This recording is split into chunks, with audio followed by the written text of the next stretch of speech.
आवाज ठीक है।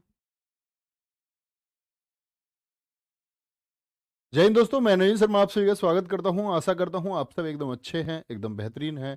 एक बार सारे प्यारे दोस्त बताएंगे आप सब कैसे हैं। उम्मीद करूंगा बहुत अच्छे होंगे, बहुत बेहतरीन होंगे। शैलेश कुमार, विशाल, अनिकेत, शिव, अमित, सचिन, राजू, सुमित, पूजा, ब्रजेश, ललित, सोनू, नरेंद्र राठौड़, दिलीप कुमार, राजेश, सूरज, आरजू, सभी प्यारे दोस्तों का बहुत स्वागत है। और प्यारे बच्चे, जैसा कि आप लोग थंबनेल पर देख पा रहे हैं, शेष इतिहास। शेष इतिहास का मतलब है प्यारे बच्चे जो हमारी मेजर चीजें बची हुई थी। हालांकि ऐसे इतिहास में पढ़ने को तो मतलब हम हजारों दिन और भी पढ़ें तो थोड़े हैं, लेकिन एसएससी जीडी के इस कम समय में। और प्यारे बच्चे, क्योंकि 20 ही क्वेश्चन की जीएस है और जिसमें इतिहास का पार्ट आपका क्या बोलेंगे, एटलीस्ट 2 क्वेश्चन रहेंगे। और वो जो 2 क्वेश्चन के लिए हमको जो पढ़ना चाहिए था वो हमने लगभग अब तो सारा ही पढ़ लिया। और सारी महत्वपूर्ण चीजें हम पढ़ चुके हैं, लेकिन कुछ महत्वपूर्ण चीजें जो आपकी परीक्षा की दृष्टि से बहुत महत्वपूर्ण है, ठीक है, तो वो प्यारे बच्चे हमारी कुछ चीजें बची हुई हैं तो उनको हम आज खत्म कर रहे होंगे। ठीक है, बहुत बढ़िया, लव यू टू धर्मेंद्र। बहुत बढ़िया, Vivek Kumar, love you to मेरे दोस्त। ध्रुव सिंह, अमन शर्मा, तृष्णा आएंगे एक बार। तो प्यारे बच्चे, कहाँ से शुरू होता है हमारा आजाद हिंद फौज के बारे में हम पढ़ चुके थे आपका। ठीक है, आगे आते हैं। आज शुरू करते हैं हम किसको, आपका सिख धर्म को। एक बार बोलोगे सिख धर्म के बारे में कि सिख धर्म में प्यारे बच्चे कितने गुरु हुए, तो वो सारी चीजें देखना। और ये शेष इतिहास में मतलब ऐसे तो बोले तो परीक्षा की दृष्टि से बहुत ज्यादा महत्वपूर्ण भी नहीं है, लेकिन मैं कुछ चीजें आपको बहुत महत्वपूर्ण चीजें बताऊंगा, तो आप उन महत्वपूर्ण चीजों को जरूर एक बार पढ़ के जाना परीक्षा में। तो सिख धर्म के संस्थापक कौन थे? गुरु नानक देव जी थे। इनका जन्म हुआ 15 अप्रैल 1469 को, कार्तिक पूर्णिमा के दिन इनका जन्मदिन हुआ था। और क्या होंगे पहले बच्चे, इनका जन्मदिन है कार्तिक पूर्णिमा को। मृत्यु इनकी हुई 1539 में। करतारपुर नगर इन्होंने ही बसाया। तो आप लोग सुनते होंगे लगातार करतारपुर साहिब। करतारपुर साहिब जो कॉरिडोर है, ठीक है, जो पाकिस्तान में स्थित है। ओके, बहुत बढ़िया। इनका जन्म स्थान है तलवंडी, अब ननकाना साहिब के रूप में इसको जाना जाता है। मैं आपसे क्वेश्चन पूछता हूं प्यारे बच्चे, आप मुझे बताएं तलवंडी भारत के किस स्टेट में स्थित है? तलवंडी भारत के किस स्टेट में स्थित है? ठीक है, आगे आएंगे। संगत और पंगत लंगर व्यवस्था को शुरू किया। तो आप जानते ही हैं कि सिख धर्म में प्यारे बच्चे लंगर लगते हैं, और लंगर लगते लंगर में भोजन मिलता है लोगों को, वो इन्होंने ही शुरू किया था। इनकी पुस्तक का नाम है जपू जी। तो 2 चीजें याद रख लेना, एक तो इनका जन्म किस वर्ष हुआ, ठीक है, इनका जन्म स्थान कहाँ है, तलवंडी, और इनकी पुस्तक का नाम है जपू जी। ये तीनों बहुत महत्वपूर्ण चीजें। 1469 में इनका जन्म हुआ, और प्यारे बच्चे क्या बोलेंगे, इनकी मृत्यु हुई 1539 में। दूसरे गुरु हैं गुरु अंगद देव। क्रम भी पूछा जाता है कई बार, तो क्या पूछेंगे, पहले गुरु नानक देव हो गए जो फाउंडर हैं, जिन्होंने स्थापित किया आपका। क्या बोलो, गुरु अंगद देव ये गुरु नानक जी के शिष्य थे। बचपन का नाम लहना है। कौन से सिख गुरु को हम लहना के नाम से जानते थे? गुरुमुखी लिपि के जनक हैं। क्या पूछा जाता है, गुरुमुखी लिपि के जनक कौन से सिख गुरु हैं? गुरुमुखी लिपि क्या थी? जैसे हिंदी की है ना प्यारे बच्चे देवनागरी, ऐसे ही आपकी जो लिपि है कि पंजाबी को कैसे लिखें, तो क्या बोलेंगे, बोलेंगे भी फटाफट से, क्या बोलेंगे, जो पंजाबी है वो लिखी जाती है गुरुमुखी लिपि में। लंगर व्यवस्था को इन्होंने स्थायी किया। पंजाबी भाषा का प्रचार प्रसार किया। यानी अब से पहले क्या भैया लंगर व्यवस्था स्थायी नहीं थी, तो वो स्थायी नहीं थी, इन्होंने उसको फिक्स कर दिया। बहुत बढ़िया, कोई दिक्कत, कोई परेशानी? तो कई बार कभी पूछे कि लंगर व्यवस्था को आंशिक रूप से शुरू किसने किया? गुरु नानक देव जी ने। लेकिन लंगर व्यवस्था को स्थापित किसने किया या स्थायी किसने किया? तो ये हमारे दूसरे गुरु गुरु अंगद देव थे। ठीक है, आगे आएंगे। गुरु अमरदास हैं। सती प्रथा का इन्होंने विरोध किया। अंतर जातीय विवाह, यानी जो एक जाति से दूसरी जाति में विवाह है उसको इन्होंने बोला ये होना चाहिए, और विधवा विवाह को भी इन्होंने बोला कि ये होना चाहिए। ठीक है। गुरु रामदास, इन्होंने स्थापना की किसकी? अमृत सरोवर की, 1577 में। और अमृतसर, अच्छा सर किसका पर्यायवाची आपको मैंने हिंदी में बताया था? अमृतसर। तो सर माने होता है तालाब, सरोवर, तो यही अमृतसर है जिस पर फिर अमृतसर शहर बना। तो अमृत सरोवर पंजाब का 1 वर्ष का लगान अकबर ने माफ कर दिया। तो पूछते हैं कि अकबर कौन से सिख गुरु की बातें मानता था? तो गुरु रामदास की बातें मानता था। अकबर ने 500 बीघे जमीन दी। क्या बोलोगे? बीबी भानी बोलते हैं या बीबी भीनी बोलते हैं? क्या बोलते हैं? बीबी भीनी इनको।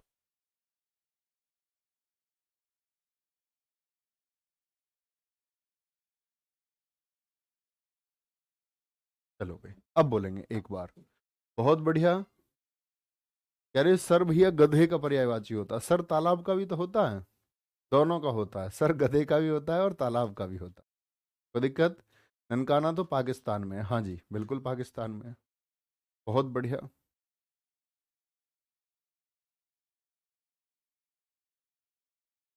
चलो, कोई दिक्कत? तो क्या बोलेंगे? अकबर ने 500 बीघे जमीन दी बीबी भीनी को। और ये कौन थी? रामदास की पुत्री थी। कौन थी ये? सॉरी, क्या बोलोगे? ये रामदास की प्यारे बच्चे गुरु रामदास जो थे, इनकी पुत्री थी। याद रखेंगे इस बात को। कौन थी इनकी पुत्री? थी बीबी धानी थी और बीबी भानी थी। ये दोनों कौन है? इनकी पुत्री थी। ठीक है, आगे आएंगे। गुरु अर्जुन देव 5वें गुरु। ये मैंने आपको जहांगीर के समय भी पूछा था प्यारे बच्चे, क्योंकि इन्होंने क्या किया था कि आदि ग्रंथ की रचना की। जो सिखों का पवित्र ग्रंथ है, आदि ग्रंथ की रचना की। सच्चा बादशाह उपाधि इन्होंने ही धारण की। और हरमंदिर साहिब, जो प्यारे बच्चे आपका अमृतसर में स्थित है हरमंदिर साहिब, उसको प्यारे बच्चे इन्होंने क्या बोलेंगे? निर्माण कार्य शुरू कराया। लेकिन नींव किसने रखी थी? नींव रखी थी एक सूफी संत थे, मियां मीर। क्या बोलोगे? एक नींव। क्या बोलेंगे? एक प्यारे बच्चे नींव रखी इन्होंने। क्या बोलोगे? सूफी संत इसके मियां मीर थे। भैया आज आपको दो राज बताने पड़ेंगे। दो राज बताने पड़ेंगे। ठीक है, दोनों बता देंगे, प्रॉमिस। ठीक है, कोई दिक्कत, कोई परेशानी? बोलो भाई एक बार। तो गुरु अर्जुन देव हो गए प्यारे बच्चे, या हम बात करें आदि ग्रंथ की रचना हो गई, ये गुरु अर्जुन देव से संबंधित है। हरगोविंद सिंह, इस समय से सिख लोग लड़ाके के रूप में विकसित हुए। 1628 में शाहजहां की मुगल सेना को गुरु हरगोविंद जी ने पराजित किया। और अकाल तख्त का निर्माण किन्होंने कराया? ये प्यारे बच्चे हरगोविंद जी ने कराया। ठीक है? गुरु हर्राय, इन्होंने की थी दारा सिकोह की मदद। दारा सिकोह जो औरंगजेब के विरुद्ध, याद है ना? मैंने आपको औरंगजेब के समय बताया था 3 युद्ध आपके कौन कौन से। आप बोले मैंने आपको बताया था धर्मट का युद्ध, मैंने बताया था आपको सामूगढ़ का युद्ध, मैंने बताई थी आपको देवराई की लड़ाई 1658, 1658 और 1659। ठीक है? तो संदीप सर की हेल्थ कैसी है? संदीप सर ठीक है प्यारे। ओके, एकदम से सही है। तो क्या बोलेंगे? गुरु हर्राय बहुत जल्दी आप लोगों के सामने आ जाएंगे। गुरु हर्राय दारा सिकोह की मदद उन्होंने की थी। गुरु हरकिशन, ये 8वें गुरु हैं। 5 वर्ष की अवस्था में गुरु बने। कौन से सिख गुरु थे जिनकी चेचक से मृत्यु हो गई थी? क्या बोलोगे? क्या बोलेंगे? चेचक से मृत्यु हो गई थी। भैया ये वही मियां मीर है क्या जो आपका गुरु थे किनके? दारा सिकोह के। हाँ, ये मैंने आपको बताया था क्लास में। ठीक है? गुरु तेग बहादुर, एक बच्चा लिख रहा है सर वीडियो अटक रही है। क्या प्यारे बच्चे आप लोगों को वीडियो साफ दिख रही है? गुरु तेग बहादुर, इनको बोलते हिंद की चादर। औरंगजेब ने हत्या कराई और शीशगंज गुरुद्वारे पर शहादत है। अब ये मैंने औरंगजेब में आपको बताया था। बोलो औरंगजेब ने हत्या क्यों कराई थी? इस्लाम न स्वीकार करने के कारण। क्या बोलेंगे? जब कश्मीर पे अटैक हुआ औरंगजेब का, तो कश्मीरी ब्राह्मण कहाँ आए मदद मांगने? वो आए थे आपका किनके पास में? आपका गुरु तेग बहादुर जी के पास में आए। ठीक है, तो दिक्कत? आगे आएंगे। गुरु गोविंद सिंह, ये कौन है? सिखों के 10वें गुरु थे। कौन थे ये? सिखों के 10वें गुरु। और इनका जन्म हुआ 1666 में। इन्होंने प्यारे बच्चे 5 कै जोड़े। 5 कै मतलब जो 5 चीजें सिख संप्रदाय के लोग धारण करे रखते हैं। कैसे कंघा, कैसे कच्छा अनिवार्य है, कैसे केस बढ़ाएं, कैसे कड़ा हाथ में धारण करें, और कैसे कृपाण। क्या बोलोगे? जो छोटा चाकू होता है आपने देखा हो, वो अलाउड है बहुत जगह पर। खालसा पंथ की स्थापना किसने की? तो क्या बोलोगे? गुरु प्रथा को इन्होंने खत्म कर दिया, गुरु प्रथा को। और खालसा पंथ की स्थापना जो इन्होंने की, कब की? 13 अप्रैल, 13 अप्रैल, क्या बोलोगे? 1699 को खालसा एक पंथ बनाया। और इसी दिन को हम बैसाखी के नाम से जानते हैं। किस नाम से जानते हैं इसी दिन को? हम बैसाखी के नाम से जानते हैं। तो गुरु प्रथा को इन्होंने खत्म कर दिया। बोले अगले गुरु कोई नहीं होंगे, गुरु ग्रंथ साहिब है वही अगला गुरु है। बोले पुस्तक जो है हमारी वही गुरु होगी। ठीक है भैया, कल कल 3 बजे क्लास क्यों नहीं हुई थी? प्यारे बच्चे, मेरी तबीयत थोड़ी ठीक नहीं थी, तो मैंने सोचा कि नींद मार दूं एक। रियली सॉरी उसके लिए, है ना। आज करेंगे क्लास, आज आपको ये गाइड भी करेंगे कि आप अब आगे परीक्षा होगी, किसी का 10 तारीख को ही पेपर होगा, किसी का 15 को होगा, किसी का 20 को होगा, किसी का 25 को होगा। तो आज क्लास में गाइड करेंगे 3 बजे, ठीक है। अच्छा, नांदेड़ महाराष्ट्र में इनको प्यारे बच्चे एक पठान ने क्या कर दी? इनकी हत्या कर दी। इनकी रचना का नाम जफरनामा है, याद रख लेना। इन्होंने एक हुक्मनामा जारी किया कि सिखों का गुरु तो नहीं, लेकिन अगला नेता जो होगा वो बंदा सिंह बहादुर होंगे। भारत के प्यारे बच्चे प्रमुख शहीदों में नाम आता है।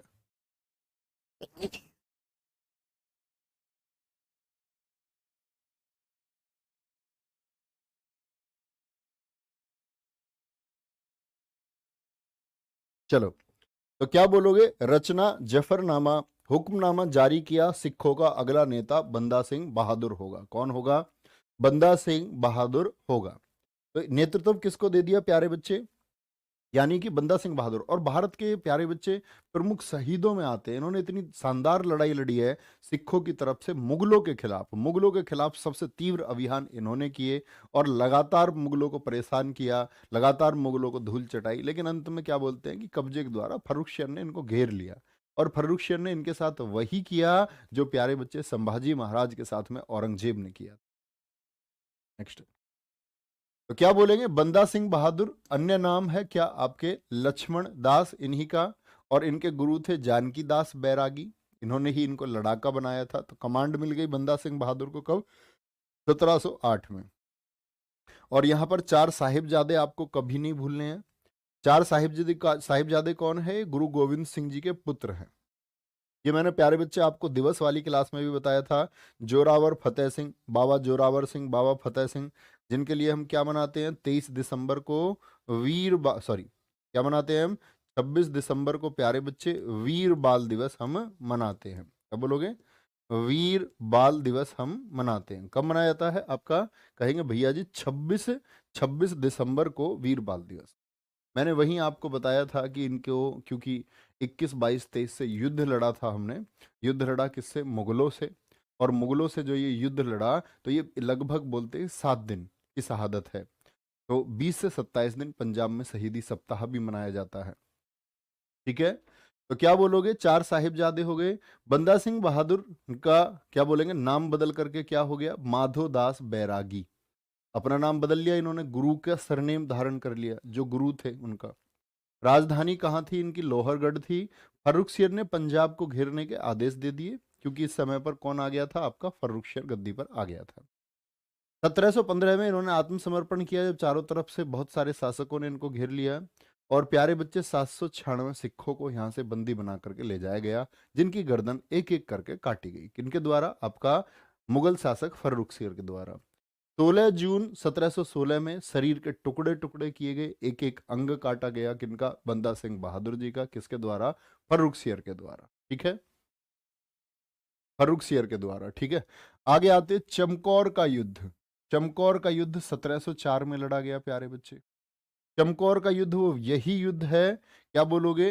1704 कभी मत भूलना। तो 1708 में तो कमांड आई किनके हाथों में? आपका गुरु, क्या बोलेंगे? गुरु गोविंद सिंह जी के बाद में बंदा बहादुर में। लेकिन उससे पहले गुरु गोविंद सिंह जी की जो सेना थी, 2 पुत्र थे उनके, और वर्सेज मुगल है ये। क्या बोलोगे? वर्सेज मुगल है। बहुत कम आप इस युद्ध को जानते होंगे बच्चे।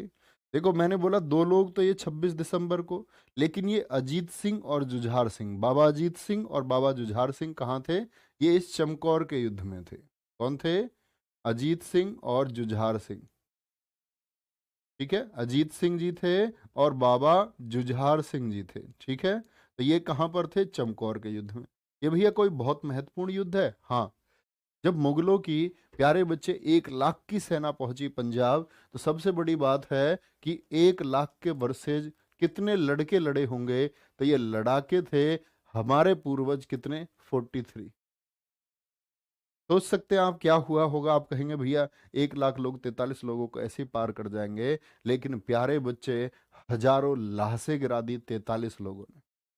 मुगलों के रोंगटे खड़े हुए, बोले इतना तीव्र आक्रमण, इतना तीव्र आक्रमण हमने कभी नहीं देखा। और ये औरंगजेब के समय का युद्ध था, ठीक है, कोई दिक्कत।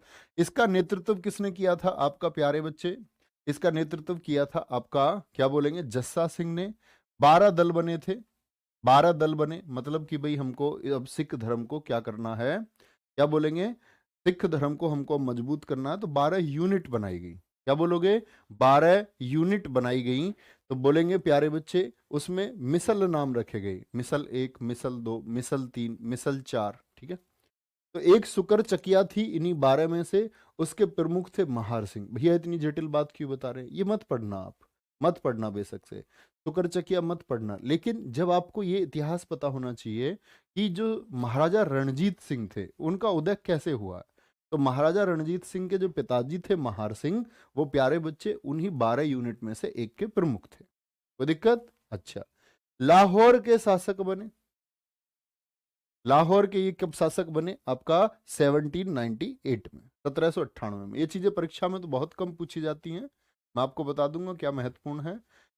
1801 में, 1798 में राजा बने। 1801 में इन्होंने महाराजा की उपाधि धारण की। लाहौर की संधि 25 अप्रैल 1809 को हुई, अमृतसर में साइन हुए चार्ल्स मैटकॉफ के।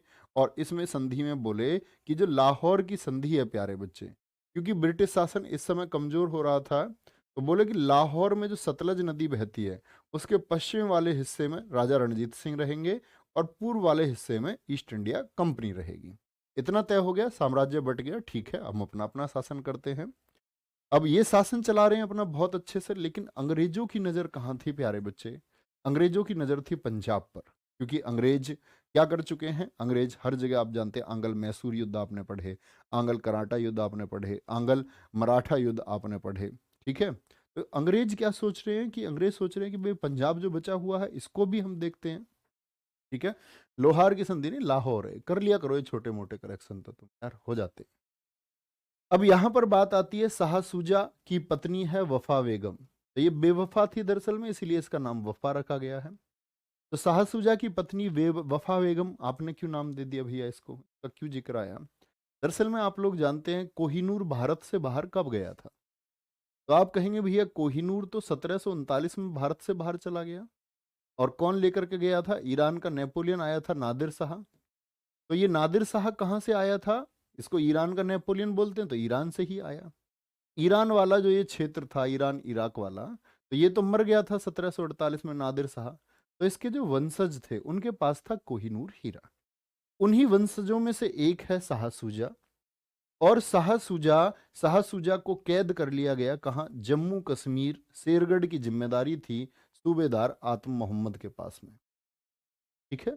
आत्म मोहम्मद जो जम्मू कश्मीर, प्यारे बच्चे, जम्मू कश्मीर अधीन नहीं था, याद रख लेना, राजा रणजीत सिंह जी के। लेकिन राजा रणजीत सिंह जानते थे या चाहते भी थे कि भाई ये कश्मीर मुझको मुक्त कराना है। तो यहाँ कश्मीर में कौन था आपका? आत्म मोहम्मद था। आत्म मोहम्मद की कैद में कौन है? आत्म मोहम्मद की कैद में है आपका कौन? शाह सूजा। अब इसको कैद से कैसे छुड़वाएं? तो वफा बेगम को आइडिया आया। वफा बेगम ने कहा कि रणजीत सिंह जी, मैं तुमको कोहिनूर हीरा दूंगी, मेरे पति को छुड़ा लो। अब उनके पास बहाना भी था कि भाई कश्मीर को मुक्त भी कराना था उनको ऐसे विदेशी शासकों से। तो उन्होंने कश्मीर में अभियान किया और शाह सूजा को कैद से छुड़ा लिया। और शाह सूजा को, जो है कि शाह सूजा किनका वंशज है? ये इनका ईरानियों का वंशज है। वफा बेगम को दे दिया कि ये लो अपना हस्बैंड और लाओ कोहिनूर। तो वफा बेगम ने क्या चालाकी की कि नकली कोहिनूर हीरा दे दिया। अब कोहिनूर हीरे का पता चला कि ये तो नकली है, तो ये घेरी गई फिर वफा बेगम, बोले तुम बेवफाई करती हो। तो क्या बोलते हैं, बाद में शाह सूजा आया अपनी पगड़ी में लगा करके कोहिनूर हीरा। और महाराजा रणजीत सिंह जी को ये बात इनके खबरियों से पता चल गई, क्योंकि कोहिनूर हीरा अपनी एक पहचान रखता था। बोले पता करो, बोले जी पगड़ी में लगा के रखता है अपनी। आके ऐसे गले मिले इनसे, शाह सूजा से, महाराजा रणजीत सिंह। बोले हमारी क्यों वादा खिलाफी तो ये लोग कर ही रहे थे। बोले हमारी और तुम्हारी एक जंग है, हम तुम्हारे जंग में सहायक है, तुम हमारे जंग में सहायक बनना, और हम लोग पगड़ी बदल के एक दूसरे के भाई बनते हैं। आज से तुम्हारी पगड़ी मेरी हुई और मेरी पगड़ी तुम्हारी हुई। तो भैया कोहिनूर आ गया भारत फाइनली। ठीक है। रणजीत सिंह जी की मृत्यु हो गई 1839 में। और एशिया की प्यारे बच्चे अगर बात करें सबसे बड़ी फौज थी, और दुनिया में बात करें तो ईस्ट इंडिया कंपनी के बाद में दूसरी बड़ी फौज थी दुनिया में। ठीक है। इनके 3 बेटे, हालांकि बेटे तो इनके बहुत सारे थे, लेकिन गद्दी पर बैठने वाले खड़ग सिंह, शेर सिंह के साथ में एक नौनिहाल सिंह आए थे, और फिर दिलीप सिंह। सबसे इंपॉर्टेंट ये है, याद रखेंगे कि उत्तराधिकारी कौन बने, ये बहुत कमजोर थे तो ये गद्दी पर सरवाइव नहीं कर पाए, और दिलीप सिंह को गद्दी पर बैठाया गया, बहुत छोटी सी उम्र के बच्चे थे। तो दिलीप सिंह की संरक्षिका माता जिंद कौर, भैया खिलाफत आंदोलन बंबई में हुआ था, वैभव पूनिया कह रहे बेटा खिलाफत आंदोलन पूरे देश में हुआ, शुरुआत उसकी लखनऊ से हुई। ठीक है? क्या बोलोगे? तो दिलीप सिंह की माता कौन थी? जिंद कौर, ये इंपॉर्टेंट है। और ये कौन थे प्यारे बच्चे? उत्तराधिकारी थे, किनके? रणजीत सिंह जी के। अब यहीं पर डलहौजी ने चाल चली। तो ये किसका काल आ गया? 1848 से 56, याद है? डलहौजी था। डलहौजी यहाँ पंजाब को मिलाना चाहता था, और कोहिनूर हीरे पर भी उसकी नजर थी। ठीक है, क्या बोलेंगे? तो 1845 से 56 में पहली बार, इंपोर्टेंट है, पहली बार अंग्रेज, आंगल का मतलब अंग्रेज, और सिख भिड़े। सिख इसमें पराजित हो गए। क्या बोलोगे? क्या बोलेंगे? क्या बोलोगे? 1845 से 46 पहला आंगल सिख हुआ, इसमें सिख पराजित हुए, इसमें सिख पराजित हुए। और क्या हो गया? सिखों ने ये तय कर लिया कि भाई हम ईस्ट इंडिया कंपनी आज एक प्रभुत्वशाली कंपनी है, उसके अधीन रहकर ही काम करना सही होगा। उधर उन्होंने भी क्या बोला कि दिलीप को हम महाराजा घोषित कर देते हैं। एकदम से नहीं मिलाते थे, कभी विद्रोह भड़क जाए, धीरे धीरे धीरे धीरे धीरे धीरे मिलाते थे। लाहौर की संधि हुई, 9 मार्च 1846 में हुई थी प्यारे बच्चे। इसमें 1 साल अंग्रेजी सेना रहेगी यहां आकर के। कहां करके रहेगी? अंग्रेजी सेना आकर के, कि भाई तुम सपोर्ट से हो ईस्ट इंडिया कंपनी से, तो यहां आकर के अब अंग्रेजी सेना रहेगी, आपके यहाँ आवास बनेगा अंग्रेजी सेना का, और वो मदद आपकी करेगी बाहरी किसी भी आक्रमण कर से। तो 1 साल के लिए तय हुआ था, लेकिन 1 साल बाद सेना गई नहीं। भैरोवाल की संधि मोस्ट इंपोर्टेंट। भैरोवाल की संधि में अंग्रेज क्या करते हैं? क्या बोलेंगे? भैरोवाल की संधि में 22 दिसंबर 1846 इन्होंने बोल दिया अंग्रेजी सेना अब जाएगी नहीं, कुछ महीनों के बाद में ही बोले अंग्रेजी सेना अब यहीं रहेगी, दिलीप सिंह हमारे नियंत्रण में रहेगा, 8 लोगों की एक मंत्री परिषद बनाएगी, बोले पंजाब को अब ये चलाएंगे, जो ये आपका पूरा का पूरा स्ट्रक्चर है इसको कौन चलाएंगे? ये लोग चलाएंगे। इसका विरोध किया माता जिंद कौर ने, क्योंकि दिलीप सिंह के खिलाफत थी।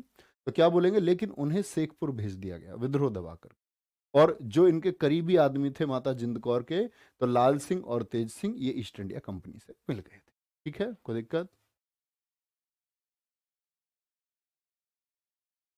बहुत बढ़िया है।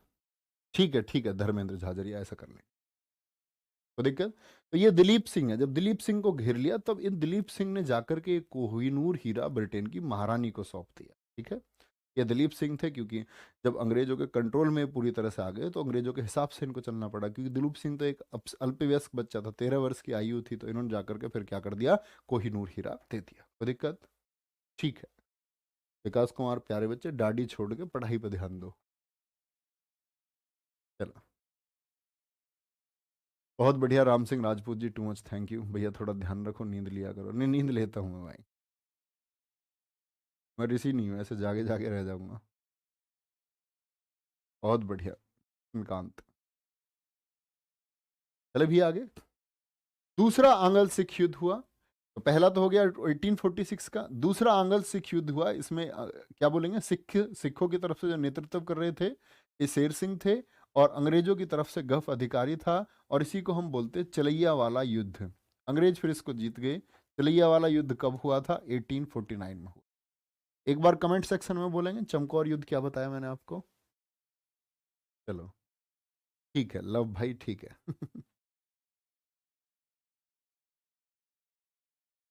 बोलो भाई। बहुत शानदार, 1704, 1704, 1704, वेरी गुड। ऐसे ही प्यारे बच्चे हमारा एक छोटा सा टॉपिक बता हुआ था विजयनगर साम्राज्य। और विजयनगर साम्राज्य के साथ में और क्या पढ़ना है हमको? ये छोटे छोटे टॉपिक हैं जहां से जो मेजर क्वेश्चन आते हैं, हालांकि इनकी हम बात कर चुके हैं, फिर भी मैं आपको बताऊंगा। एक हमारा पढ़ना है हमें, कोई इसमें कौन सा आपका, बंगाल के नवाब थोड़े सा हाईलाइट करने हैं। बंगाल के नवाब, विजयनगर साम्राज्य और चेर चोल पांड्य। ठीक है, तो ये हाईलाइट्स हैं। जैसे क्रिकेट की हाईलाइट्स आती हैं तो एटलीस्ट इसको हम छोड़ नहीं सकते। पहले तो मैं सोच रहा था कि ये चीज़ें हम स्किप कर सकते हैं, लेकिन मैंने सोचा इसको कर लेते हैं, थोड़ा थोड़ा मेजर पॉइंट्स इनके पढ़ लेते हैं। ठीक है, आगे आएंगे। तो विजयनगर साम्राज्य, प्यारे बच्चे बोलेंगे विजयनगर साम्राज्य। कुछ बच्चे तो इतने कलाकार होते हैं कि कोई हिंदी का डाउट पूछ रहा होता है, कोई स्टैटिक जीके का। आप एक बात सोचा करो ना प्यारे बच्चे, अगर मैं आपके डाउट का आंसर करूंगा तो क्या और बच्चों के मन में जिज्ञासा नहीं बढ़ेगी कि हम अपना प्रश्न पूछे, और आपके प्रश्न का उत्तर मैं बताऊं औरों के का ना बताऊं, तो ये तो गलत बात है ना। और आप इतनी बेसिक चीजें पूछ लेते हो जहां कंफ्यूज होने की जरूरत ही नहीं है कुछ भी। कोई पूछ रहा जी उज्जवल कैसे लिखा जाएगा, ये कोई तरीका है? मेरे भाई ऐसे कैसे परीक्षा पास करोगे? थोड़े से तो स्मार्ट बनोगे, नहीं बनोगे, हिस्टू पिस्टू रहोगे तो फिर कैसे मटरी बन के कैसे परीक्षा पास होगी? कोई दिक्कत? भैया आपने प्रॉमिस किया था क्लास के लास्ट डे में आप अपने बारे में बताओगे, बताएंगे। क्या बोलोगे? विजयनगर साम्राज्य मोहम्मद बिन तुगलक के समय, प्यारे बच्चे ये जानते आप, काकतीय वंश के अधीन कांपिल्य को जीता। ठीक है, तो 1336 में क्या हुआ था? विजयनगर साम्राज्य की स्थापना हुई मोहम्मद बिन तुगलक के समय। कौन संस्थापक थे? हरिहर राय और बुक्का राय। ये दरअसल में एक काकतीय वंश हुआ करता था प्यारे बच्चे आपका कर्नाटक में, उसी काकतीय वंश के सामंत थे यानी मंत्री थे।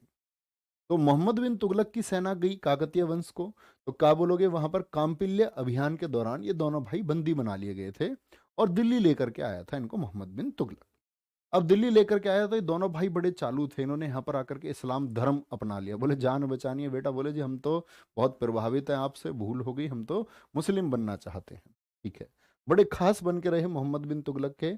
और मोहम्मद बिन तुगलक के खास बनने के बाद इन्होंने जहां से आए थे वहां पर एक विद्रोह को जन्म दे दिया, खुद ही एक विद्रोह करवाया इन्हें, कांपिल्य विद्रोह। और फिर मोहम्मद बिन तुगलक से बोले जी हमको वहां भेज दो क्योंकि हमें वहां की जानकारी है। तो वहां भेज दिया मोहम्मद बिन तुगलक ने। मोहम्मद बिन तुगलक ने विद्रोह दमन करने के लिए इनको भेजा, और ये दोनों वहां जाकर के कहते हैं ओए मोहम्मद बिन तुगलक हम वापस नहीं आ रहे हैं। और वापस आकर के फिर हिंदू बन गए। ठीक है भैया, होयसल वंश कहाँ था? कर्नाटक में था प्यारे बच्चे, अभी आएगा होयसल वंश भी। इनकी मुलाकात हुई यहाँ पर माधव विद्यारण्य से। ठीक है, क्या बोलेंगे? माधव विद्यारण्य से इनकी मुलाकात हुई, जो इनके गुरु भी बने। क्या बोलेंगे? क्या बोलेंगे? जो इनके गुरु भी बने। और इन्होंने अपनी राजधानी कहाँ बनाई? हम्पी, हस्तिनावती, जिसको हम विद्यानगर के नाम से जानते हैं। किस नदी के किनारे थी? आपका तुंगभद्रा नदी के किनारे। और कौन से स्टेट में थी? आज के वर्तमान स्टेट की बात करें तो कर्नाटक।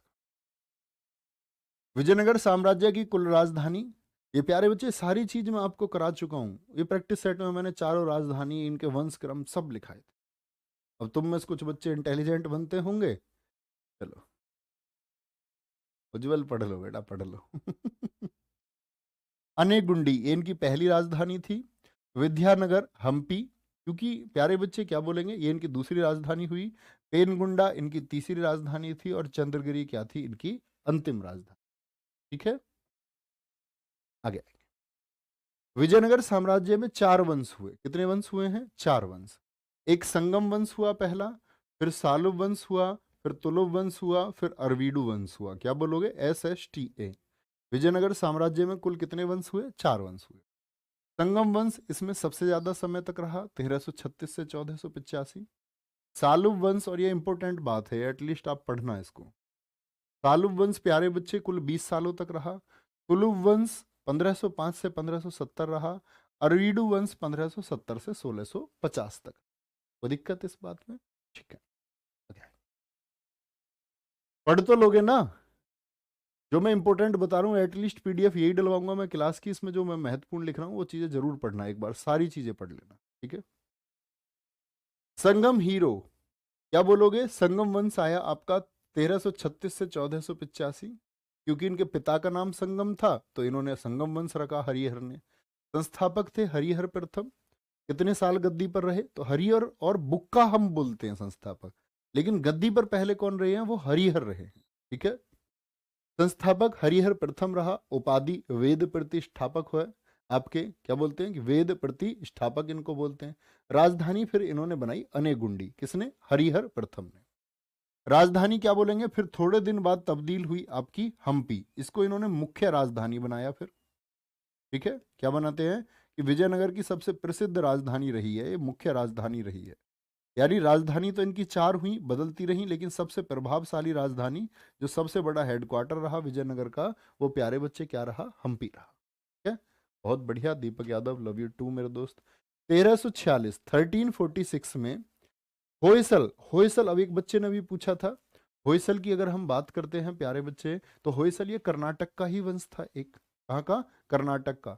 ये द्वार समुद्रम जिसकी राजधानी थी। तो होयसल ये वंश यानी वारंगल को हराया। और यहां पर कौन शासक था? होयसल वंश का अंतिम शासक है ये। बल्लाल थर्ड ये कौन था? ये अंतिम शासक था होयसल वंश का। कर्नाटक में था होयसल वंश। और अगर कभी पूछे आपसे होयसल वंश के संस्थापक कौन थे, तो निरप द्वितीय हैं। होयसल वंश के जो संस्थापक थे प्यारे बच्चे, कौन थे आपका? क्या बोलोगे? निरप द्वितीय। और बल्लाल थर्ड ने अपनी राजधानी बना रखी थी बेलूर में। और बेलूर जिसको होलेबिडु बोलते हैं, कर्नाटक में स्थित है ये। कहाँ पर? कर्नाटक में। द्वार समुद्रम इनकी प्रमुख राजधानी थी। ठीक है, निरपकाम कौन है? इसका संस्थापक था, जिसको हम निरप द्वितीय मैंने लिखा है अभी, संस्थापक है। और ये जो वंश रहा आपका, कौन सा वंश? होयसल वंश, ये 1026 से 1343 तक रहा होयसल वंश। ये होयसल वंश का शासनकाल है 317 वर्षों का कर्नाटक में। तो कहने की बात है कि संगम वंश के संस्थापक आप क्या बोलेंगे? ये कभी मत भूलना, हरिहर प्रथम है। ये इंपॉर्टेंट लाइन है। राजधानी इनकी हम्पी है। विजय अभियान आपको पढ़ने की आवश्यकता नहीं है। इसके बाद में बुक्का प्रथम गद्दी पर आया। इसने मदुरै तमिलनाडु क्षेत्र को जीता। बहमनी राज्य से इन्होंने संघर्ष शुरू किया प्यारे बच्चे। बहमनी की स्थापना किसने की थी? हसन गंगू ने। किसके समय? मोहम्मद बिन तुगलक के समय। किस वर्ष में? ये आप बताएंगे। तो जिन बच्चों का आंसर आएगा 1347, वो गजब बच्चे। 1368 में इन्होंने मोहम्मद साहब बहमनी को हरा दिया और रायचूर दोआब क्षेत्र को जीत लिया इन्होंने। दोआब यानी दो नदियों के बीच का समय। ठीक है, क्या बोलेंगे? क्या बोलेंगे आपका? भैया मैं आपकी सारी बातों फॉलो करता हूँ, आपके विचारों पर चलने से मेरे जीवन में बहुत परिवर्तन हुआ। अरे भाई यार, अच्छी चीज़ें आप स्वयं सीख सकते, मेरा कोई मार्ग नहीं है। मैं सिर्फ आपको चीज़ें प्रोवाइड करता हूँ, कभी कभी करता हूँ, लेकिन बहुत अच्छी चीज़ें होती हैं। प्रयास करता हूँ कि अच्छी सोसाइटी हम लोग बना पाए। हम्पी भैया वही है, ये जो नोट पर है? हाँ जी वही है। आएंगे वापस। मुदगल किला जीता आपका। इसी मुदगल किले के युद्ध में बोलते हैं भारतीय इतिहास में, हम तो कहते हैं कि बाबर 1526 में लेके आया, लेकिन उससे पहले भी सबसे पहले बारूद का प्रयोग यहाँ साक्ष्य मिलते हैं, अदौनी के युद्ध में हुआ। इसके बाद में प्यारे बच्चे आपका क्या बोलोगे? हरिहर द्वितीय गद्दी पर बैठा, ये कुछ आपको पढ़ने की आवश्यकता नहीं है।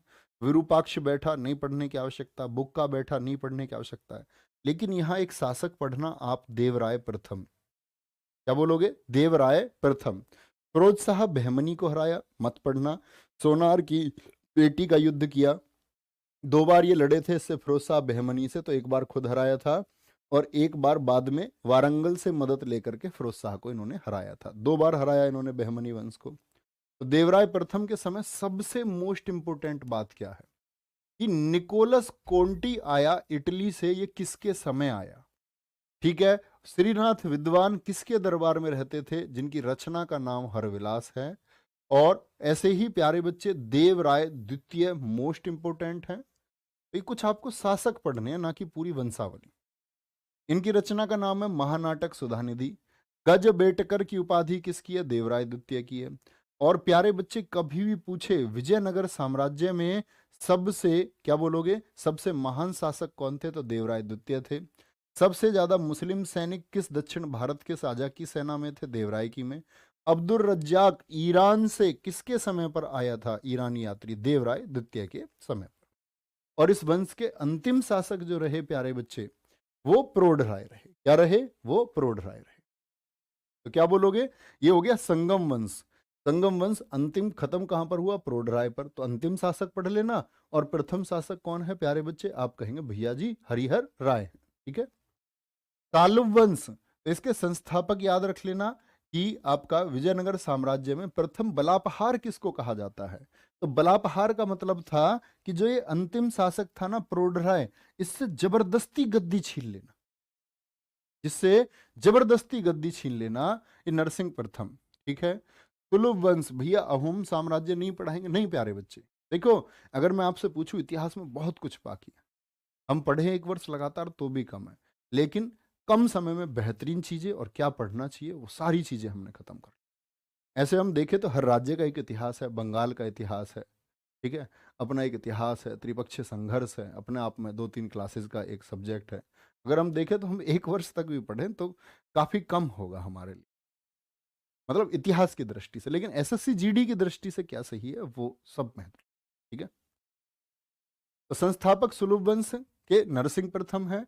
कुलुव वंश के संस्थापक वीरन सिंह है। इनको द्वितीय बलापहार कहते हैं क्योंकि इन्होंने किससे छीन ली गद्दी? इन्होंने नरसिंह से छीन ली। बोले तू किसी से छीनता प्रोढ़राय से, हम तुझसे छीन लेंगे। और इसी वंश में कृष्ण देवराय आए। कृष्ण देवराय गद्दी पर बैठते हैं 1509 से 29। बहुत महत्वपूर्ण शासक हैं, विजयनगर साम्राज्य के महानतम शासक।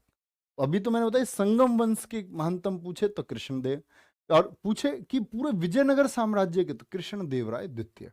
उपाधि क्या थी इनकी? अभिनव भोज। इनके बारे में सब कुछ इंपॉर्टेंट है, पढ़ना है। इनके समय को तेलुगु साहित्य का स्वर्ण काल बोलते हैं। किसका? तो प्यारे बच्चे, जैसे गुप्त को बोलते हैं ना भारतीय इतिहास का स्वर्ण काल, इनके समय पर तेलुगु साहित्य बहुत लिखा गया है। ठीक है। बाबर ने अपनी पुस्तक तुजु के बाबरी में, मैंने बताया था, राणा सांगा जी का जिक्र किया और कृष्ण देवराय जी का जिक्र किया। सबसे महान शासक कृष्ण देवराय को बताया। उड़ीसा के शासक प्रताप रुद्रदेव को हरा करके इन्होंने तेलंगाना क्षेत्र जीता था। पुर्तगालियों से इनकी मित्रता थी, घोड़ों के लिए इन्होंने मित्रता की थी। और इनके समय पर 2 पुर्तगाली यात्री विजयनगर आए। क्या नाम है प्यारे बच्चे? बरबोसा और डेमिंगो पायस। सब कुछ पढ़ना है इनके बारे में। अष्ट दिग्गज किनके दरबार में रहते थे? जैसे आप जानते हैं चंद्रगुप्त द्वितीय के दरबार में 9 लोग रहे, अकबर के दरबार में 9 लोग रहे। ऐसे ही पूछा जाता है अष्ट दिग्गज, तो कृष्ण देवराय द्वितीय के समय पर रहे। ठीक है। 8 विद्वानों को बोलते हैं अष्ट दिग्गज।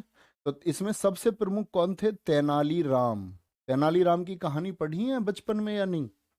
तो क्या बोलते हैं, क्या बोलोगे? द्वितीय नहीं लिखा हुआ है इसमें, कृष्ण देवराय, हाँ द्वितीय है ये, लिख लेना द्वितीय।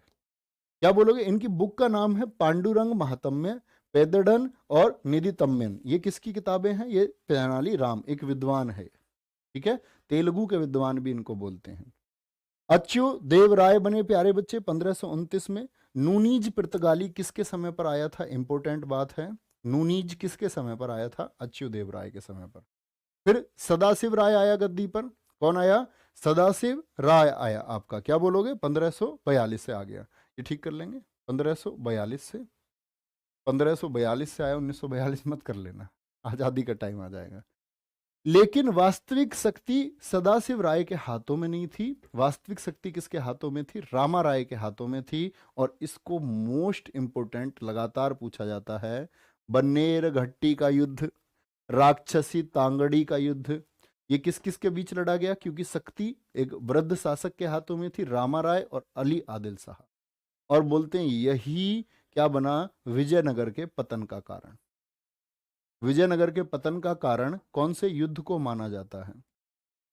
तो विजयनगर के पतन का कारण कौन सा युद्ध आप बोलेंगे? आप कहेंगे भैया जी तालीकोटा के युद्ध को माना जाता है। ठीक है, तालीकोटा के युद्ध को, क्योंकि इसमें क्या हो गए? हार गए। अंतिम वंश कौन था? अरवीडू वंश था। ये SSTA अभी बोला ना मैंने आपको, संगम, फिर सालू, फिर तुलु, फिर अरवीडू। तो ये सबसे कमजोर वंश था।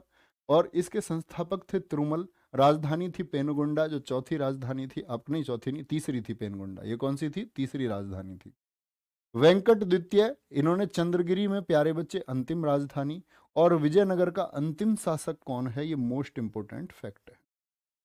विजयनगर का अंतिम शासक कौन है? वो रंग तृतीय है। कौन से वंश से आया? अरवीडू वंश से आया। ठीक है, कोई दिक्कत? चलो नहीं, फोटो तो नहीं दिखा सकता मैं आपको, चीजें बता सकता हूँ बस, अभी बता दें। ठीक है। अब एक बार बंगाल के नवाब पढ़ेंगे 5 मिनट में। बंगाल के नवाब, और फिर अगले 5 मिनट में चेर चोल पांड्या। बंगाल के नवाब कौन है आपके? मुर्शिद कुली खां, अच्छा बताओ, सन 1700 में गद्दी पर कौन था? तो आप कहेंगे मुर्शिद खां 1700 में औरंगजेब ने दीवान बनाया, यानी कि जो टैक्स है उस टैक्स को भैया इकट्ठा करो,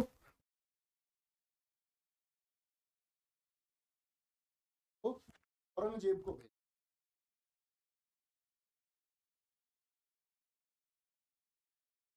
औरंगजेब से क्या बोला कि भाई उस टैक्स को तुमको इकट्ठा कर करके क्या भेजना है, आपका क्या बोलेंगे 1700 में बंगाल का दीवान बन गया। 1707 में औरंगजेब की मृत्यु के बाद क्या बोलते हैं, इसने खुद को स्वतंत्र कर लिया। बोले औरंगजेब से तो डरता था मैं, अब नहीं डरता। लेकिन औरंगजेब का जो पोता था, औरंगजेब के पोते का नाम है अजीम उस्सान, और मुर्शिद कुली खां के बीच में क्या हो गया, एक संघर्ष हो गया।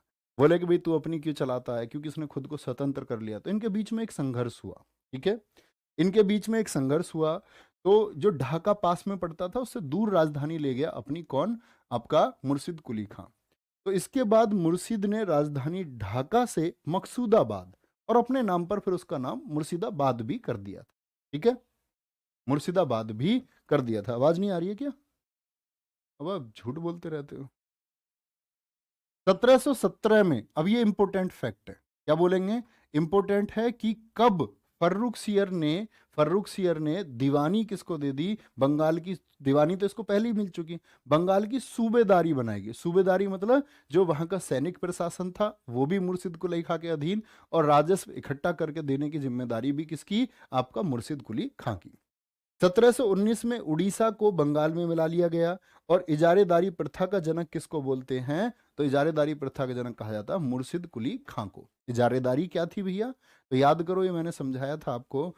इजारेदारी का मतलब था कि किसी जमीन को ठेके पे दे देना किसी जमींदार को, बोले किसानों का शोषण करके पैसा तुम लाओ, लगान तुम लाओ, ये तुम्हारी जिम्मेदारी है, ठेका तुमको इतने रुपए में दिया जाता है, अब तुम किसानों के साथ कितना भी शोषण करो। तो इजारेदारी प्रथा शुरू हुई। शुजा उद्दौला मोहम्मद खान 1760 से 1727 से 39 तक, क्या बोलोगे, 1732 में बिहार को बंगाल में मिलाया, क्या बोलोगे? पहले तो उड़ीसा किसके समय मिला, तो मुर्शिद कुली खां के समय। और प्यारे बच्चे, बिहार बंगाल में किसके समय मिला, शुजाउद्दौला मोहम्मद खान के समय।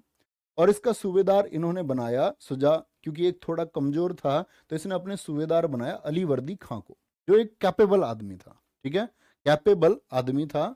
आगे आएंगे। तीसरा आया सरफराज खान। ठीक है, सरफराज खान के समय पर प्यारे बच्चे देखो, छोटा सा कार्यकाल है 1 वर्ष का, तो यहां पर 1740 में गिरिया का युद्ध हुआ। सरफराज खान का विरोध कर दिया किसने, अलीवर्दी खान ने। तो अलीवर्दी खान और सरफराज खान सामने सामने आ गए। ठीक है, तो इसमें जीत किसकी हुई प्यारे बच्चे, तो गद्दी पर अगला आएगा आपका अलीवर्दी खान। और ये लोग कौन है, ये युद्ध में सहायता देने वाले लोग हैं, जगत सेठ, हाजी अहमद, क्योंकि ये चाहते थे कि भाई अब गद्दी पर अपना कोई आदमी आना चाहिए। बड़े सेठ लोग थे, क्योंकि ये व्यापारी गण था आपका बंगाल का, तो इन्होंने अलीवर्दी खां को सपोर्ट किया। अलीवर्दी खान आता है 1740 से 56, मोस्ट इंपोर्टेंट है। अगर मैं पूछूं मुर्शिद कुली खां के बाद आपको कौन सा बंगाल का नवाब पढ़ना है, तो क्रम तो याद रख लेना। रंगीला को 20 करोड़ रुपए देकर आधिकारिक घोषणा करवाई कि मैं वास्तविक नवाब हूं। अभी तक मतलब बंगाल के जो नवाब थे वो मुगलों के अधीन थे, क्या बोलोगे, क्या बोलोगे, मुगलों के अधीन थे, क्या बोलेंगे, और मुगलों के अधीन थे। तो यहां पर इसने एक घोषणा करवाई कि मैं वास्तविक नवाब हूं। ठीक है, क्या बोलेंगे, मैं वास्तविक नवाब हूं। और इसने मुगलों को नजराना और टैक्स देना बंद कर दिया। बोले इकट्ठे पैसे पकड़ो और काम खत्म कर दो। क्योंकि क्या बोलोगे, इस समय पर अगर हम बात करें तो मुगल शासक ही कौन से मजबूत रह गए थे, बहुत कमजोर शासक हो गए थे। 48, ये मोहम्मद शाह रंगीला का समय है। 1719 से 48 मोहम्मद शाह रंगीला रहा। मोहम्मद शाह रंगीला तो आपको पता है कितना कमजोर व्यक्ति था। तो किसने घोषणा कराई, इसने। इसके समय पर मराठों का आक्रमण हुआ। उड़ीसा इसने मराठों को दे दिया, क्योंकि मराठे इससे ज्यादा पावरफुल थे। और संधि की कि 12 लाख रुपए वार्षिक चौथ में तुमको दूंगा। मराठे क्या टैक्स लगाते थे कि आपके उत्पादन का 1/4 और 1/10, जिसको सरदेशमुखी और चौथकर हम कहते थे। तो इससे 12 लाख रुपए वार्षिक पर बात होगी मराठों की। पैसा भेजेगा, बोलेगा हाँ जी बोलेंगे। मराठों की तरफ से कौन है, रघुजी भोसले थे, जिन्होंने संधि की थी किससे, अलीवर्दी खान से। इसका कोई पुत्र नहीं, इसका कोई पुत्र नहीं था, क्या बोलोगे, इसका कोई पुत्र नहीं था। तो अपनी छोटी बेटी के पुत्र सिराजुद्दौला को बंगाल का नवाब घोषित किया। तो सिराजुद्दौला कौन है इसका, बोलो एक बार, बेटी का पुत्र कौन होता है? नातिन। तो अपने नातिन को इसने बनाया, अपने दोहित्र को, ठीक है, क्या बोलोगे? अपने देवते को बिठा दिया इसने गद्दी पर। अब देवते को बिठा दिया तो इसकी दो बेटी और थी। दोनों बेटियां नाराज होंगी नहीं होंगी कि एक बेटी के लड़के को बैठा दिया नाना ने, तो इसके नाना लगेगी। तो अलीवर्दी का कथन है यहाँ पर, ये इसको फिर झेलता है, इसके खिलाफ साजिशें होंगी सिराजुद्दौला के, इसकी मौसी ही इसके खिलाफ साजिशें करेंगी, बाकी सब लोग कि भाई सिराजुद्दौला क्यों नहीं आया, दूसरी लड़की के बेटे कुछ नहीं मिला। होता है ना, ये तो आज भी होता है। अलीवर्दी का कथन था यूरोपीय मधुमक्खी हैं, बोला इनको प्यार से रखोगे यूरोपियों को तो ये शहद देंगी, और अगर इनको छेड़ोगे तो ये काटेंगी। तो ये थोड़ा बच के रहता था, मतलब दूरी बना के रखता था किन यूरोपीय शक्तियों से। लेकिन सिराजुद्दौला एक वीर आया, सिराजुद्दौला, लेकिन प्यारे बच्चे ये तो खुद इतना शानदार मतलब बोलते हैं कि लीडर था, इसने एक ही साल में अंग्रेजों के खिलाफ कमांड उठा ली थी, फोर्ट विलियम कॉलेज से लेकर के आपका, जब फोर्ट विलियम कॉलेज हालांकि पूरी तरह से स्थापित नहीं हुआ था, उससे पहले जो अंग्रेजों के सेंटर थे उसको इसने अंग्रेजों को दौड़ा दौड़ा के मारा।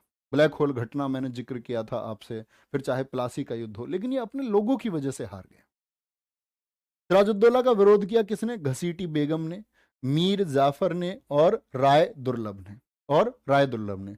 ये कौन है? घसीटी बेगम इसकी मौसी थी। उसने सोचा दूसरी बेटी का बेटा बन गया, हमारी का रह गया, ठीक है। और जगत सेठ, ये जो बड़े लोग थे ना सारे, शौकतगंज, अमीचंद, ये सब किसके खिलाफ हो गए? सिराजुद्दौला के खिलाफ हो गए, ठीक है। 1756 मनिहारी में पहले तो इसने शौकतगंज को मारा, और आप सारे बच्चे जानते हैं 1756 से 63 एक सप्तवर्षीय युद्ध मैंने आपको बताया था।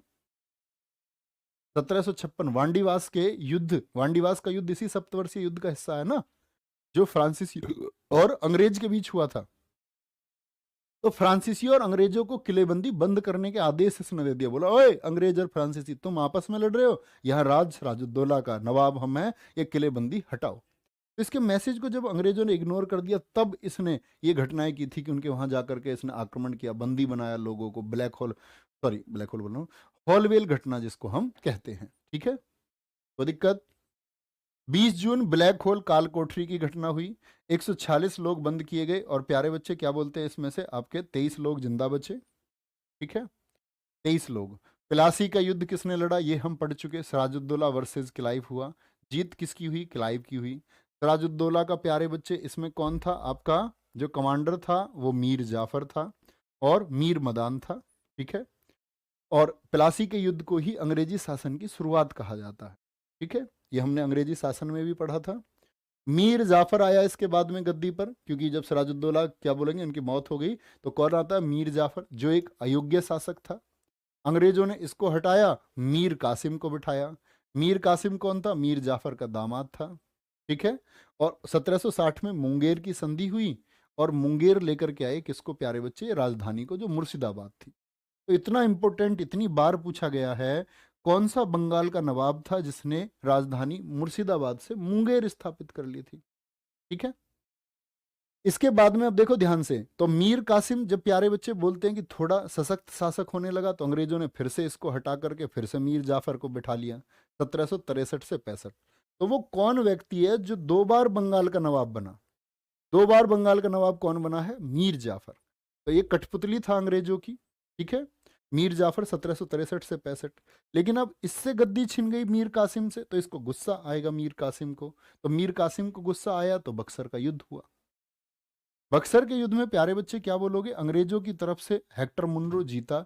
मीर कासिम बंगाल का था, इसने बोला भैया अंग्रेजों को हराना है, अपने साथ अवध के नवाब सुजाउद्दौला को भी मिला लिया, और अपने साथ शाह आलम द्वितीय, जो उस समय मुगल सम्राट था।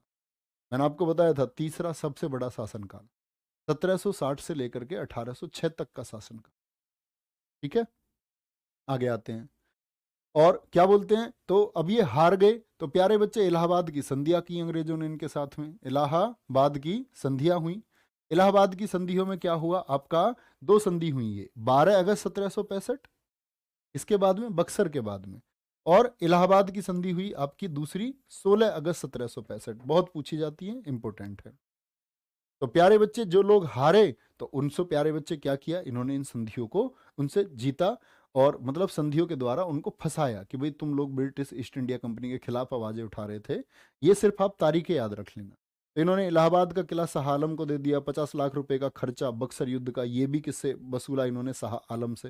बोले भाग के जा रहा था ना बंगाल के नवाब के साथ में। साइन हुए इस पर क्लाइव और सुजाउद्दौला के। और अगर इलाहाबाद की पहली संधि की बात करें तो क्लाइव शाह आलम द्वितीय और नजमुद्दौला के बीच हुई। बंगाल बिहार उड़ीसा की दीवानी, दिवाली नहीं दीवानी, अंग्रेजों को मिल गई। मतलब इनसे अंग्रेजों ने फाइनली बक्सर के युद्ध के बाद में जो इलाहाबाद की संधि थी इनसे सब कुछ छीन लिया। इसीलिए बोलते हैं कि जो आपका प्यारे बच्चे बक्सर का युद्ध है उसने स्थापित कर दिया अंग्रेजों को। ठीक है। और क्या बोलेंगे? नजमुद्दौला इन्होंने अपनी गद्दी पर बिठा लिया। नजमुद्दौला यानी कि किसके बाद में? आपका मीर कासिम के बाद में। शाह आलम द्वितीय 26 लाख रुपए वार्षिक हर्जाना देना होगा। शाह आलम द्वितीय को फंसाया इन्होंने। ठीक है, जो मुगल सम्राट था।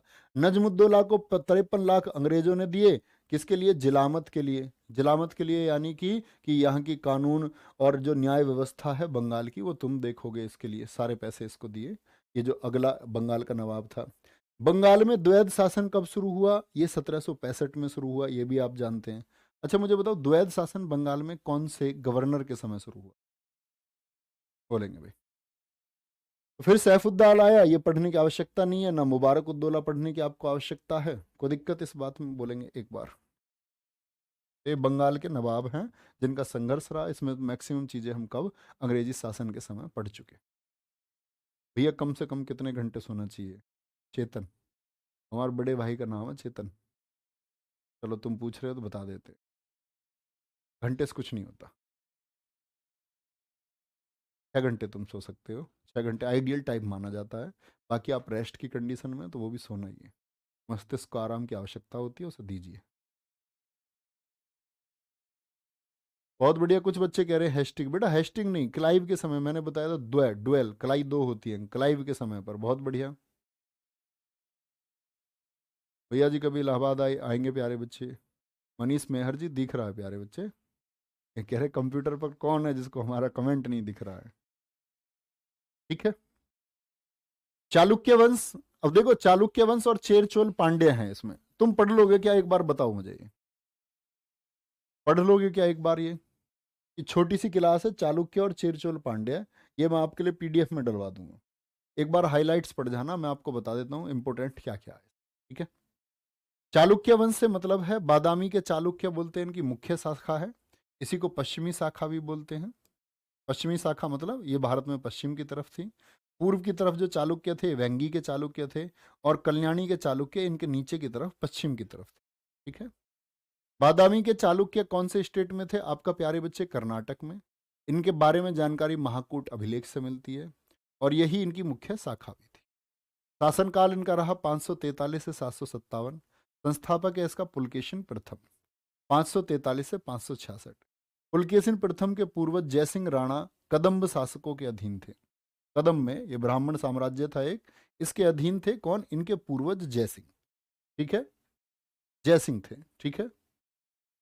आगे आएंगे। पुलकेशिन प्रथम ने स्वयं को स्वतंत्र कर चालुक्य वंश की स्थापना की। तो एक तो संस्थापक याद रखेंगे, और जो ये कदम्ब के शासक थे जिनके अधीन इनके पूर्वज थे। कदम्ब के शासक कहाँ थे आपका? कर्नाटक में थे। राजधानी इनकी वनवासी या वैजंती हुई करती थी। एसएससी ने पूछा है कदम्ब शासकों की राजधानी क्या थी। कदम्ब शासकों संस्थापक कौन थे? मयूर शर्मा। और मयूर शर्मा ने 18 अश्वमेध यज्ञ कराए। ठीक है, कोई दिक्कत? पुलकेशिन प्रथम की भी उपाधियां श्री प्रथम वल्लभ रणविक्रम है। और इनके पुत्र कौन थे? इनके दो पुत्र हुए प्यारे बच्चे, कीर्तिवर्मन प्रथम 566 से 597। कीर्तिवर्मन ने अपने क्षेत्र में विस्तार करते हुए मौर्यों को हराया था। उत्तर में मौर्यों को हराया। और मंगलेश जो गद्दी पर आए, ये आए प्यारे बच्चे आपका 597 से 610 तक। ठीक है। उपाधि क्या है? उपाधि बोलेंगे आप प्यारे बच्चे सत्याश्रय है, रण पराक्रम है। किसकी उपाधि बोल रहे हैं? कीर्ति वर्मन की बात कर रहे हैं। एक अश्वमेध कराया, एक वाजपेयी यज्ञ कराया। और इनके बाद में अगर बात करें कि चालुक्य जो ये थे प्यारे बच्चे मुख्य शाखा वाले, इनकी राजधानी थी बादामी। राजभाषा थी इनकी कन्नड़ संस्कृत। क्या बोलोगे? कन्नड़ संस्कृत थी। कोई दिक्कत? बुक कौन सी? आज प्यारे बच्चे मैं आपको 3 बजे प्रैक्टिस सेट में बताऊंगा कौन सी चीजें आपको लगातार पढ़ाई करनी होंगी। पुलकेशिन द्वितीय 610 से 642। ठीक है, क्या बोलोगे? और पुलकेशिन द्वितीय किसका पुत्र है प्यारे बच्चे? ये आपका पुत्र है, किसका? कीर्ति वर्मन का। और मंगलेश भाई था कीर्ति वर्मन का, तो अपने ही चाचा की हत्या की करके गद्दी पे बैठा था। उपाधि इसकी परम भट्टारक महाराजा धीराज। इसी के राजकवि हैं रवि कीर्ति। अच्छा, रवि कीर्ति ने कौन सा अभिलेख लिखा है? बोलो फटाफट से। मैंने राजा हर्षवर्धन के समय आपको बताया था। एक पूछ रहा सर सिकंदर किससे लड़ा था? अच्छा, लिखा हुआ है यहाँ पर। एहोल यानी एहोड अभिलेख जारी कराया 634 में, संस्कृत भाषा में जारी कराया। पुलकेशिन के विजय अभियान लिखे, हर्षवर्धन की पराजय के बारे में लिखा। जब मैं आपको हर्षवर्धन पढ़ा रहा था प्यारे बच्चे, तो कौन सी नदी के तट पर इनका युद्ध हुआ था? तो मैंने बताया था हर्ष की सोच थी कि वो दक्षिण में अपना साम्राज्य फैलाए, लेकिन नर्मदा नदी के तट पर युद्ध हो गया। और जीता कौन था? पुलकेशिन द्वितीय। पुलकेशिन द्वितीय ने 2 राजधानी बनाई, वातापी और वेंगी। इंपोर्टेंट है, याद रख लेना, रवि कीर्ति जरूर पढ़ के जाना। पुलकेशिन द्वितीय ने अपनी 2 राजधानी बनाई, वातापी और वेंगी। और जो वेंगी बनाई, वेंगी में अपने भाई विष्णुवर्धन को दे दिया कि जाओ शासन करो। उन्हीं को बोलते हैं वेंगी के चालुक्य। ठीक है सर जी, बुखार आ रहा है हमें। तो बेटा मैंने कहा था बहुत ध्यान रखना है, आप लोगों को अपनी मेहनत खराब नहीं करनी है, अपना ख्याल रखो, अच्छे से खाओ। बुखार है, 1 दिन में ठीक हो जाएगा, दवाई ले लो, और इधर उधर फर्जी डॉक्टर से दवाई लेना मत। ठीक है, कांची पर आक्रमण किया इसने। उस समय कांची के शासक कौन थे? आपका महेंद्र वर्मन थे। तो क्या बोलते हैं कि ये पुलकेशिन द्वितीय सफल नहीं हो पाया। तो क्या होगा, ये कांची पर आक्रमण इसका असफल हो गया। लेकिन महेंद्र वर्मन के उत्तराधिकारी नरसिंह देव वर्मन ने पुलकेशिन द्वितीय को बहुत बुरी तरह हराया। ठीक है, महेंद्र वर्मन के बाद में क्या बोलोगे, क्या बोलेंगे आप? महेंद्र वर्मन का उत्तराधिकारी कौन है? नरसिंह वर्मन। तो इस समय महेंद्र वर्मन तो बहुत मजबूत नहीं थे, तो इन्होंने सिर्फ कांची को बचा पाई, सिर्फ बचा पाए। इसने सोचा फिर से जाकर के कांची पर आक्रमण करता हूं। कांची क्योंकि एक बहुत इंपॉर्टेंट शहर था, मैंने आपको हर्षवर्धन पढ़ाते समय बताया, व्यापार की दृष्टि से बहुत महत्वपूर्ण नगर था। तो महेंद्र वर्मन के उत्तराधिकारी नरसिंह देव वर्मन ने पुलकेशिन द्वितीय जब दोबारा आया तो उसको बहुत बुरी तरह हराया। महेंद्र वर्मन के बाद में प्यारे बच्चे क्या बोलोगे? पुलकेशिन के बाद में विनयादित्य, विनयादित्य के बाद में विजयादित्य। इसने कांची को अधीन कर लिया।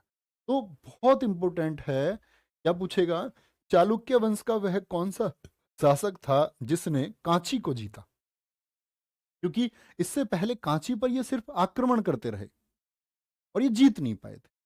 तो क्या बोलेंगे, इसके कांची को अधीन कर लिया। और किसको हराया था? वर्मन वंश का शासक था परमेश वर्मन द्वितीय। फिर इसके बाद में कीर्ति वर्मन द्वितीय आया, इसको हराकर दंती दुर्ग ने अंतिम शासक है, राष्ट्रकूट वंश अपना स्थापित कर लिया था। क्या बोलेंगे? ऐसे ही प्यारे बच्चे आपका आता है पल्लव वंश, जो अभी नाम आ रहा था पल्लवों का। तो ये कहां पर थे? तमिलनाडु में। संस्थापक कौन थे इसके? सिंह विष्णु। और राजधानी कहां थी पल्लव वंश की? ये कांची में। कहां थी? पांची में। कांची तमिलनाडु में। और प्यारे बच्चे सिंह विष्णु, इन्होंने आदि वराह का गुफा मंदिर बनवाया। इन्हीं के धार क्या बोलोगे, दरबारी कवि हैं भारवी। और भारवी की बुक का क्या नाम था? भारवी की बुक का नाम था करारतार जुर्नीय। क्या बोलोगे? करारतार जुनिया बुक किसकी है? वो भारवी की है। ठीक है? अच्छा, लिखा हुआ है करारतार जुनिया। महेंद्र वन प्रथम, प्यारे बच्चे क्या बोलोगे? पल्लव और चालुक्यों के मध्य संघर्ष इन्हीं के समय पर शुरू हुआ।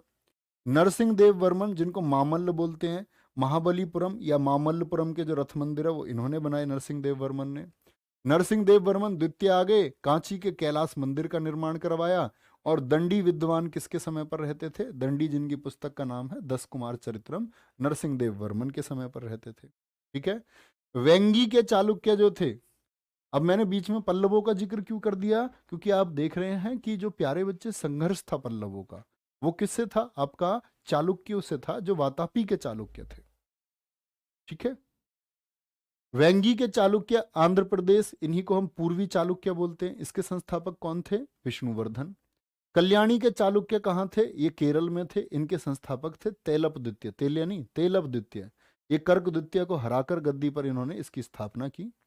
993 से 997 रहे। प्रारंभ में राजधानी इनकी मान्यखेत मालखेड़ हुआ करती थी।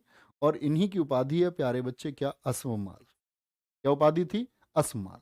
इसके बाद में सत्याश्रय, दक्षिण भारत में सत्याश्रय के सामने तो पूछ लेता है कि चालुक्य वंश का कौन सा शासक गद्दी पर था जब महमूद गजनवी ने भारत पर आक्रमण किया था। ठीक है, सोमेश्वर प्रथम ने राजधानी बदल करके क्या बनाई है? कल्याणी बनाई है। और विक्रमादित्य द्वितीय आए फिर गद्दी पर, विरूपाक्ष मंदिर का निर्माण किसने कराया? वो विक्रमादित्य सेकंड ने कराया। ये कौन से कल्याणी हम पढ़ रहे हैं? तो आप कहोगे भैया हम ये पूर्वी पढ़ रहे हैं। कौन से? पूर्वी। बहुत बढ़िया भैया, रिवीजन करने का समय नहीं मिलता है। प्यारे बच्चे, सारी चीजें कब खत्म कराई गई आपकी? 24 और 25 को इसीलिए चीजें आपकी खत्म कराई गई और आपको एक डेड डेट दी गई 24 तारीख कि 24 तक हम चीजों को एक बार खत्म कर लेंगे। इसके बाद आपके रिवीजन की जिम्मेदारी भी हमारी है। और हम अगले 15 दिन क्या करेंगे? अब रिवीजन करेंगे, क्योंकि किसी भी चीज को अगर हमने पढ़ लिया और रिवीजन नहीं किया तो वो बेकार। ठीक है, सत्याश्रय सोमेश्वर प्रथम आया, इसने राजधानी कल्याणी बनाई। विक्रमादित्य द्वितीय है, विरूपाक्ष मंदिर का निर्माण, ये जरूर पढ़ना। विरूपाक्ष मंदिर का निर्माण किसने कराया है? और महमूद गजनवी जब आया तो चालुक्य वंश का कौन सा शासक था? सत्याश्रय था।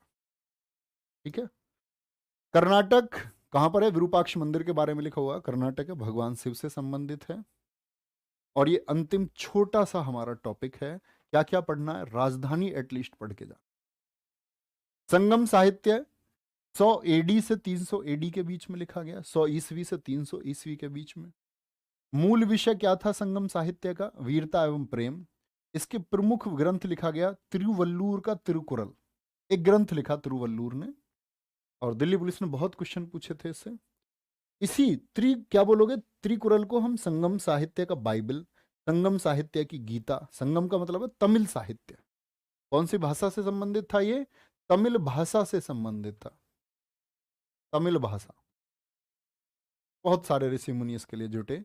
संगम काल का उपवेद किस पुस्तक को कहते हैं हम? तो क्या बोलोगे? त्रिकुलर को कहते हैं जी।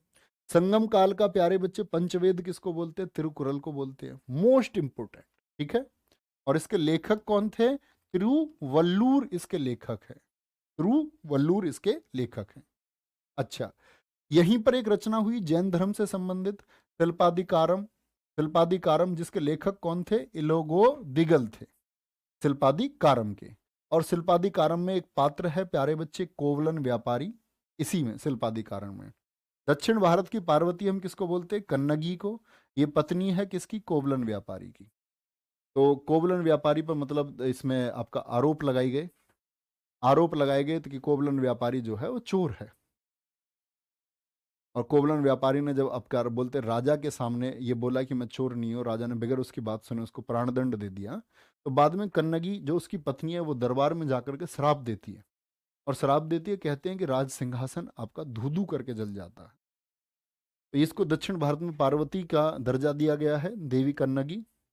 माधवी क्या बोलोगे?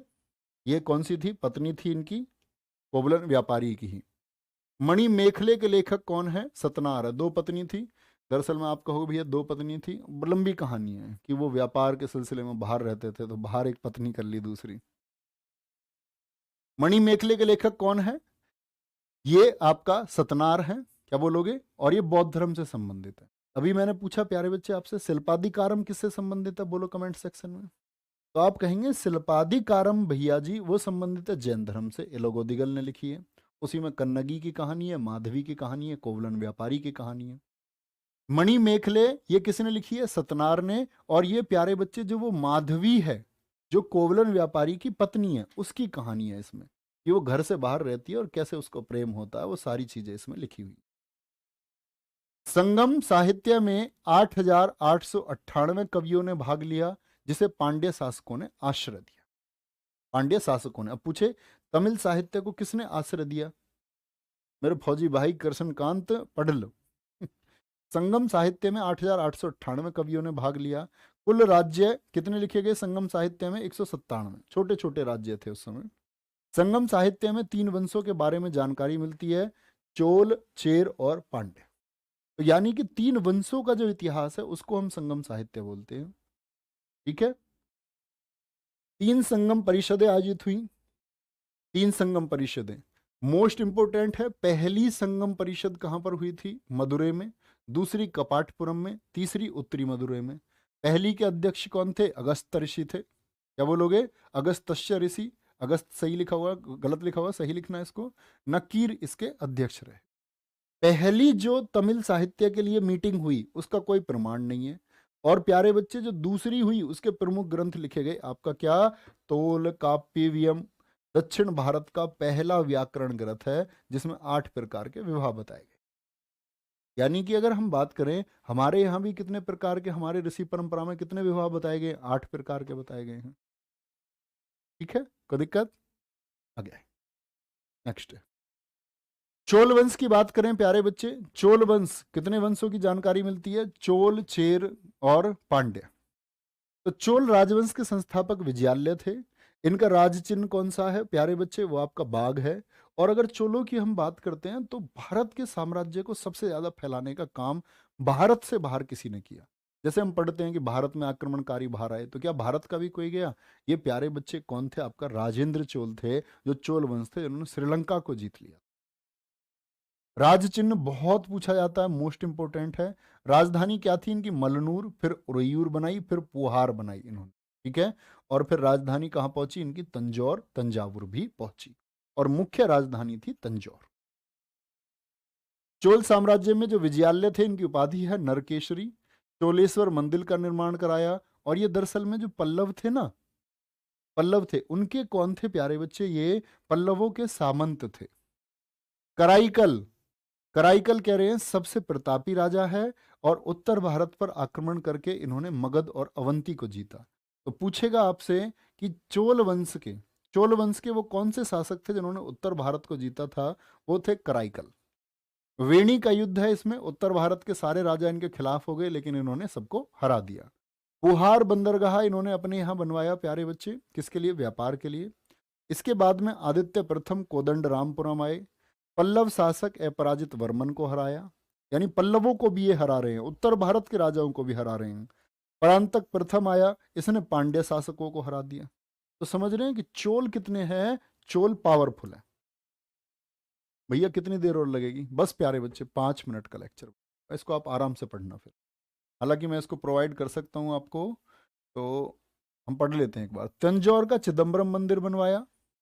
राष्ट्रकूट शासकों में जो कृष्ण प्रथम थे ने गंगों के साथ मिलकर परांतक प्रथम को हरा दिया और उत्तरी क्षेत्र इसका छीन लिया, यानी राष्ट्रकूट इन पर अब हावी हो गए। फिर आए राजा राम प्रथम। राजा राम प्रथम प्रतापी शासक सबसे ज्यादा माने गए हैं ये। वराधेश्वर मंदिर इन्होंने बनवाया। नटराज की भगवान शिव की जो मूर्ति इन्होंने बनवाई है। इनकी उपाधि से प्रसाद शेखर भी है। और दक्षिण भारत में मुहूबी मापने का पहला प्रयास किसने, राजा राम प्रथम के द्वारा। राजेंद्र प्रथम दक्षिण भारत का सिकंदर किसने कहा है, भारतीय इतिहासकार हुए हैं नीलकंठ शास्त्री, इन्होंने कहा है। दक्षिण भारत का नेपोलियन बहुत इंपॉर्टेंट है, विंसेंट स्मिथ ने कहा है। तो अगर भारत का नेपोलियन पूछे तो समुद्रगुप्त, लेकिन दक्षिण भारत का नेपोलियन कौन है, वो आपका प्यारे बच्चे क्या बोलेंगे आप, राजराज। क्या बोलोगे आप, कौन रहे आपका जो राजराज, राजराज इनको नहीं बोलेंगे। अब सबसे इंपॉर्टेंट बात है कंफ्यूजन की, कि राजराज नाम से जितने भी हैं तो राज नाम इनमें से मैक्सिमम लगाते थे, तो ये क्या बोलोगे, प्रथम है राजेंद्र प्रथम। पालवंश के शासक महिपाल को हराया। अंतिम चोल शासक कौन थे, अधि अधि राजेंद्र थे, और जिनको हम राजेंद्र तृतीय के नाम से जानते हैं। ऐसे ही प्यारे बच्चे चेर वंश था, जिसका राज चिन्ह क्या था आपका, धनुष था। केरल और तमिलनाडु में स्थित था, जिसका पुराना नाम क्या था, चेर था। किसका, केरल का ही पुराना नाम चेर था। संस्थापक कौन है, उदयन जेरल हैं। अगर आप पढ़ना चाहें तो इसमें ये पढ़ना, इनके संस्थापक जरूर पढ़ के जाना। ओके, क्या बोलोगे, राजधानी वंजीपुर, वज्जी, करियूर या तोंडी थी। उदयन जेरल इनका उपनाम क्या था, प्रियदर्शी। तो यहां पर बहुत सारे इतिहासकारों को, मुझे बताओ अशोक के अभिलेखों को किसने पढ़ा, तो आप कहेंगे अशोक के अभिलेखों को भैया जी पढ़ा किसने, आपका टी फैंथेलर ने तो खोजा, लेकिन पढ़ा किसने था, जेम्स प्रिंसेप ने। तो जो प्रियदर्शी नाम आया तो उसको बोला वो दक्षिण का प्रियदर्शी भी तो हो जाता है, दक्षिण का प्रियदर्शी। तो प्रिंसेस ने प्रियदर्शी का नाम संबंध श्रीलंका शासक तिस्से से जोड़ा, यानी उसने बोला कि ये उदयन जेरल भी हो सकते हैं। लेकिन बाद में खोज हुई तो टर्नर नाम के जो प्यारे बच्चे आपका अभिलेख शास्त्री थे, उन्होंने कहा प्रियदर्शी अशोक ही है, नहीं तो इसको भी आप लोग समझने लग गए थे दक्षिण के शासक को। शेख गुटवन, जिसको लालचेर भल्लाचेर की उपाधि मिली, इसे प्यारे बच्चे सती कन्नगी की पूजा शुरू करवाई, कन्नगी देवी, अभी बोला मैंने आपको। गजबाहु शासक श्रीलंका प्यारे बच्चे इसकी पूजा में यहाँ शामिल होता था। पेरुंजेरल, गन्ने की खेती किस दक्षिण भारत में किस शासक ने शुरू कराई? पेरुंजेरल ने। अंतिम शासक है मादर जेल एम्पोरोई। क्या बोलोगे? भैया इतने नाम तो हम भूल ही जाएंगे, तो वो नाम पढ़ने ही नहीं है आपको, बस संस्थापक पढ़ना है। ठीक है, बहुत बढ़िया। जेम्स प्रिंसिप, जेम्स प्रिंसिप, बहुत खूब, बहुत शानदार। पांड्य वंश, राज चिन्ह क्या है प्यारे बच्चे? मछली है। संस्थापक है नेडियोन। और पांड्य वंश के किस शासक ने समुद्र पूजा शुरू कराई? ये इंपोर्टेंट है, संस्थापक। राजधानी क्या है इनकी? कोरकई मदुरै है। इतनी चीज पढ़ना सिर्फ। मैगस्थनीज के पांड्य वंश की जानकारी मिलती है, यानी कि मैगस्थनीज जब भारत आया तो उसने दक्षिण भारत के किस वंश की जानकारी दी? पांड्य वंश की। नेजुडेलियन, कोवलन को दंड दिया इसने। कोवलन व्यापारी जो था, अभी बोलता ना, कोवलन के बारे में लिखा गया है आपका कौन सी पुस्तक में बोलो? तो बौद्ध धर्म में जो तो माधवी के बारे में लिखा गया है, जो मणि मेखले है, जिसके लेखक सतनार हैं। लेकिन शिल्पाधिकारम जो इलोगो दिगल ने लिखी, जो जैन धर्म से संबंधित है, उसमें लिखी गई कोवलन व्यापारी की कहानी। तो उस कोवलन को दंड किस शासक ने दिया था? तो क्या बोलोगे? पांड्य शासक नेजुडेलियन ने दिया था। चेर और चोलों को संयुक्त रूप से किसने हराया? ये था तातैया मंगलम के युद्ध में। मतलब अपने पड़ोसी चेर और चोलों को हरा दिया नेजुडोलियन ने। क्या बोलोगे? आगे आएंगे। अंतिम शासक कौन था? मारवर्मन कुलशेखर था। ये किसका है? पांड्य वंश का अंतिम शासक था। बहुत ज्यादा नहीं पढ़ना, सिर्फ इनके संस्थापक, राज चिन्ह और ये इंपॉर्टेंट चीजें जो मैंने आपको बताई हैं वो पढ़ना है। ठीक है, चलो। आकाश कुशवाहा, तो ये हमने थोड़ा जल्दी जल्दी किया है क्योंकि हमको ये चीजें आज ही खत्म करनी थी, क्योंकि इतिहास में चीजों को बहुत लंबा आप चलाना एकदम ठीक नहीं है। क्योंकि कल भी मैं आपकी क्लास लूँ, 24 भी 25 भी ले लूँ, तो उसका कोई अर्थ नहीं है। अब आप लोगों को एक रेस्ट हो जाएगा। तो आप इस हिस्ट्री के टाइम पर प्यारे बच्चे, ये जो आपको स्पेस मिलेगा ना, तो इस स्पेस में आप इनकी चीज़ों को रिवाइज करिए। 26 से आप लोगों के सामने आ ही रहे हैं, और अदरवाइज आप लोग अपना इसका रिवीजन करो। ठीक है, कम से कम 1 घंटे रिवीजन करना है चीज़ों के बारे में। तो दिक्कत बोलेंगे एक बार। तो कैसा अपना सफ़र रहा?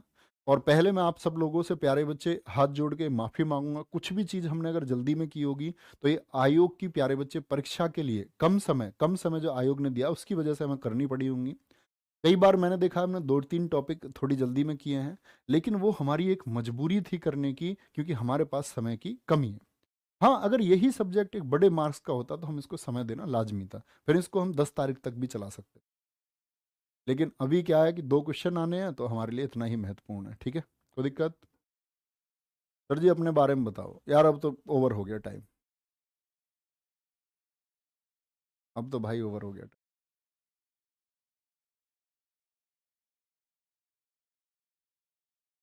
प्रॉमिस, देखो सुनो, प्रॉमिस क्या है? प्रॉमिस है प्यारे बच्चे, कल आज आपकी स्टैटिक जी की क्लास होगी। रात को कितने बजे होती है? 8 बजे होती है। 8 बजे क्लास होंगे। ठीक है, और आज क्या है आपका? फ्राइडे है, और सैटरडे भी क्लास होगी आपकी, कल भी 8 बजे ही। तो कल सैटरडे 8 बजे जब क्लास होगी, तब आपको सुना बताता हूँ, जो प्रश्न आप करोगे एकदम सत्य एकदम सच, और नहीं बताऊं इस 8 बजे सैटरडे कल, तो भैया कहना बंद कर दे। ठीक है, और सच में एक परिवार के नाते मैं आपको सारी चीजें बताऊंगा, प्रॉमिस, पक्का। ठीक है, मतलब ऐसे प्रॉमिस डिले हुआ है, ये मत बोल देना भैया तुमने प्रॉमिस तोड़ दिया, आज के लिए बोला था। नहीं, मैंने बोला था, मुझे याद है, इतिहास के अंतिम क्लास में, लेकिन इसको स्टैटिक जीके के अंतिम क्लास कह दे। और यूट्यूब की क्लास तो है नहीं कि मैं ही बोल रहा हूँ ज़्यादा बच्चे आ जाएंगे देखने, एप्लीकेशन पे ही बता रहा हूँ, तो सच बोल रहा हूँ। यहाँ पर प्यारे बच्चे सारी चीज़ें अपने बारे में साझा करेंगे, क्योंकि देखो तुम्हारी कहानी हम तक पहुँच नहीं सकती, तुम्हारी कहानी हम तक पहुँचेगी जब तुम मिलेंगे। एटलीस्ट हमारी कहानी तुम तक पहुँच सकती है, और मतलब तुम्हारे अंदर शायद उस कहानी को सुन के जीवन में कुछ अनुभव मिलेगा, और जीवन में कुछ सीखो, और जीवन में कुछ बदलने का प्रयास करोगे, और अंदर से बोलोगे कि हाँ ये भी एक घटना क्या सच में हो सकती है। तो अपना बस ख्याल रखिए बहुत सारा। बाय बाय, टेक केयर, जय हिंद, जय भारत, थैंक यू, जय मां सरस्वती।